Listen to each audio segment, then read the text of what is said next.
ایک عام آدمی اس کو یہ کیسے پتہ چلے کہ میری باڈی وٹامن ڈی ڈیفیشینٹ ہے؟ جی عمومی طور پر شروع کے لیولز کے اندر اگر تھوڑی بہت ڈیفیشنسی ہو تو اس میں کوئی خاص علامات نہیں ہوتی وٹامن ڈی ڈیفیشنسی. بعض دفعہ لوگ ایسے بھی ہوتے ہیں، وہ کہتے ہیں میں اٹھتی ہوں، بیٹھتی ہوں، کھڑا ہوتا ہوں یا کھڑا ہوتی ہوں تو میرے جوائنٹس میں کڑاکے کی آوازیں آتی ہیں یا ڈبل آوازیں، یہ بیٹھنے اٹھنے میں تکلیف ہوتی ہے، تو کیا یہ بھی ڈیفیشنسی؟ نہیں، ضروری نہیں ہے. کڑاکوں کی آوازیں پرٹیکولرلی وٹامن ڈی ڈیفیشنسی کے ساتھ ہم ایسوسیٹ نہیں کریں گے. اس میں جوائنٹ کی اٹ سیلف پرابلمس بھی ہو سکتی ہیں، آسٹیوآرتھرائٹس ہو سکتا ہے، ٹھیک ہے، جوائنٹ کی ڈیفارمیٹیز ہو سکتی ہیں. لیکن کیونکہ جو وٹامن ڈی ہے اس میں ہم عام طور پر 32 نینو گرام سے لے کے ابو کو نارمل کنسیڈر کرتے ہیں. ٹھیک ہے، تو شروع میں ہو سکتا ہے کہ بہت کوئی واضح علامات نہ آئیں وٹامن ڈی ڈیفیشنسی کی، لیکن جوں یہ کم ہونا شروع ہوتی ہے، جیسے کہ 20 سے بھی ڈراپ ہو جائے، ٹھیک ہے، تو اس کے اندر پھر پیشنٹ کو ہڈیوں میں درد ہونا. یعنی جب ہم رپورٹس کرواتے ہیں تو اگر وہ 20 سے بھی اس کا رزلٹ نیچے آ رہا ہے تو اس کا مطلب ہے وہ ایکیوٹ قسم کی ڈیفیشنسی. بالکل، وہ یعنی کہ خاطر خواہ ڈیفیشنسی ہے، اس کو کریکٹ کرنا چاہیے. ٹھیک ہے، اور اس کے اندر یہ ہوتا ہے کہ پیشنٹ کو ہڈیوں میں درد ہونا، بہت زیادہ جلدی تھکاوٹ ہو جانا، پیشنٹ کئی دفعہ نیچے سے بیٹھ کے نہیں کھڑا ہو پاتا، چیئر سے نہیں کھڑا ہو پاتا، مسلز ویک ہونا شروع ہو جاتے ہیں، تو یہ اس کی علامات ہے. اور اگر بہت زیادہ شدید ڈیفیشنسی ہو، یعنی کہ 10 سے بھی ڈراپ ہو جائے، تو اس میں ہڈیاں اس قدر کمزور ہو جاتی ہیں کہ ان میں فریکچر کے چانسز بھی ہوتے ہیں. ٹھیک ہو گیا.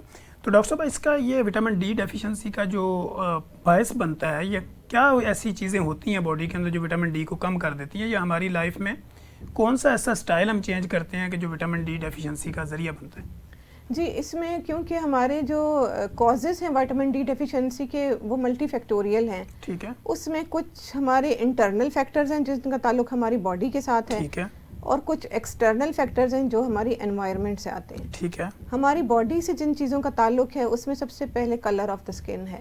ٹھیک ہے، تو جو ڈارک اسکن لوگ ہوتے ہیں ان کے اندر میلانن سن لائٹ کو ایبزارب کر لیتی ہے. ٹھیک ہے، جس کی وجہ سے وٹامن ڈی ایکٹیویٹ نہیں ہو پاتی. ٹھیک ہے، تو ڈارک اسکن لوگوں میں as compare to the white population vitamin D deficiency زیادہ ہوتی ہے. ٹھیک ہے، اور مختلف جو اسٹڈیز بھی ہوئی ہیں اس کے اندر یہ دیکھا گیا ہے کہ دو ڈفرینٹ ایتھنک گروپس کو کمپیئر کیا گیا، جس میں وائٹس کے اندر 61% وٹامن ڈی ڈیفیشنسی پائی گئی، جبکہ جو بلیکس تھے ان کے اندر 91% لوگوں میں وٹامن ڈی ڈیفیشنسی دیکھی گئی.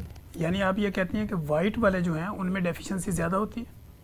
بلیکس کے اندر زیادہ، بلیکس میں زیادہ ہوتی ہے اور وائٹ والا میں کم ہوتی ہے. وائٹ کے اس میں کم ہوتی ہے. کم ہوتی ہے. پھر ایج کے ساتھ جو ایج بڑھتی ہے ہمارے جو میکنزمز ہیں باڈی کے وہ ویک ہونا شروع ہو جاتے ہیں. ٹھیک ہے، جس کی وجہ سے وہ ایکٹیویشن کا پروسیس، کڈنیز کا فنکشن کم ہو جاتا ہے، لیور کا فنکشن کم ہو جاتا ہے ایجنگ کے پروسیس کے ساتھ. ٹھیک ہے، تو اس میں پھر وٹامن ڈی کی ڈیفیشنسی ہونے کا خطرہ ہوتا ہے.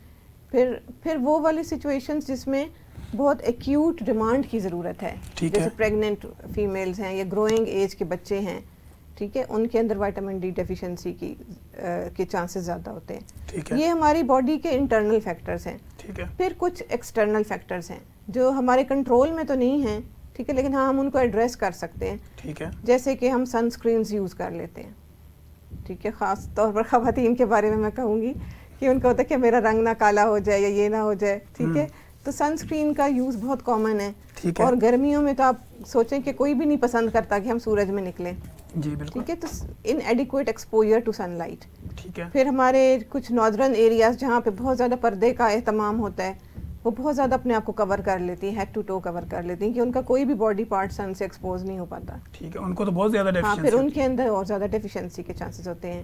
جیوگرافیکل ڈسٹریبیوشن میں بھی فرق ہے. میدانی علاقوں میں کیونکہ دھوپ کی تپش زیادہ ہوتی ہے، ٹھیک ہے، تو وہاں پہ وٹامن ڈی ڈیفیشنسی کم ہوتی ہے ایز کمپیئرڈ ٹو جو پہاڑی علاقے ہیں جو بہت زیادہ دھوپ کا ایکسپوجر کم ہوتا ہے، سن لائٹ. جی، تو وہاں پہ آپ کو وٹامن ڈی ڈیفیشنسی زیادہ نظر آئے گی.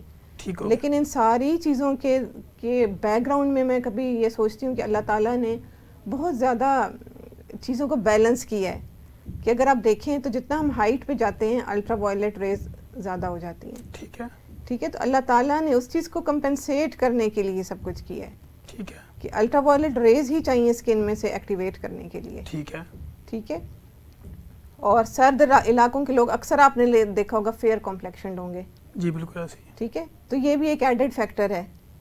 ٹھیک ہو گیا کہ وہ جو اور فیکٹرز ان کو ڈیفیشنسی کی طرف لے کے جا رہے ہیں، تو اللہ تعالیٰ نے ان چیزوں کو بیلنس کرنے کے لیے کچھ کاؤنٹر فیکٹرز بھی رکھے ہوئے ہیں. ٹھیک ہو گیا. اچھا ڈاکٹر صاحب، وہ لوگ جو فارمر ہیں، کسان ہیں، یا لیبر کا کام کرتے ہیں یا اسٹیٹ کا کام کرتے ہیں، اس کا بلڈنگ مٹیریل کا کام کرتے ہیں، وہ تو زیادہ تر چونکہ دھوپ میں رہتے ہیں، تو ان کے لیے وٹامن ڈی اور کیلشیم کو اپنی باڈی میں برقرار رکھنا کس طرح پاسبل ہوگا؟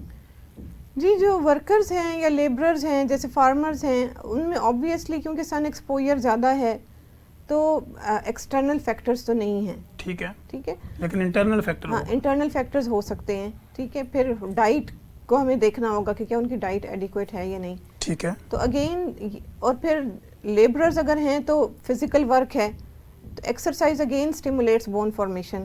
ٹھیک ہے، تو ان کے اندر نیچرلی یہ چیزیں تھوڑی بہتری کی طرف ہی ہوتی ہیں. لیکن ریپلیسمنٹ کا پروسیس آپ تب ہی شروع کریں جب آپ کو کوئی سمٹمز نظر آنے شروع ہو جائیں یا آپ کے بلڈ ٹیسٹ میں اس چیز کی ڈیفیشنسی ظاہر ہو گئی ہے.